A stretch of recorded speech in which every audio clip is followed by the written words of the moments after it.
तो आपने अभी हमारा एक वीडियो देखा होगा जिसमें हमने वन नेशन वन इलेक्शन की बात की थी। तो अगर आप उसके टेक्निकल चीज़ों पे जाएंगे तो 129 कॉन्स्टिट्यूशनल अमेंडमेंट बिल है जो, वो वन नेशन वन इलेक्शन से रिलेटेड है। तो हमने क्या करा कि जो अमेंडमेंट बिल से क्या होता है कि जो पॉलिटी में आर्टिकल्स चेंज होते हैं, तो हमने देखा कि पहले और अभी में वो आर्टिकल्स में क्या फ़र्क है वो हम देख रहे हैं। तो सबसे पहले एक आर्टिकल 82A ये जो है वो ऐड होगा। 82A है, इसका मतलब ये आर्टिकल पहले नहीं था, ठीक है। तो मतलब no such article was there before that amendment, मतलब ये अमेंडमेंट से पहले अभी ये नया जोड़ेंगे। तो ये आर्टिकल क्या बोलता है, ये बोलता है कि प्रेसिडेंट जो होगा वो एक डेट बताएगा जिसपे कि लोकसभा और स्टेट असेंबली का एक जो टर्म है वो शुरू होगा।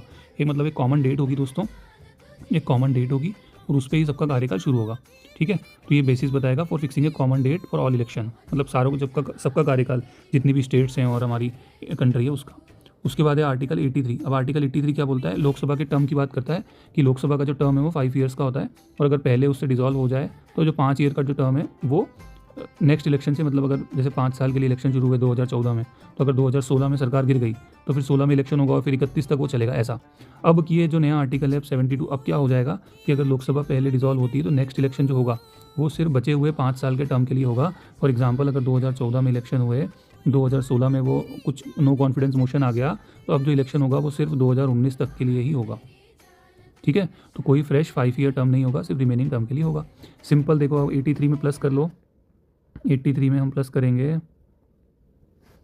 इसमें दोस्तों 89 प्लस कर दो तो ये हो जाता है 172, और सीधे ही आ जाता है स्टेट लेजिस्लेटिव असेंबली के बारे में। तो ये क्या बोलता है कि स्टेट लेजिस्लेटिव असेंबली का 5 साल का टर्म होगा, पहले अगर डिसॉल्व होती है तो फिर 5 साल के टर्म जो सेम कि पूरा वो आगे चलेगा, लेकिन इसमें भी ऐसा ही है कि रिमेनिंग टर्म के लिए होगा।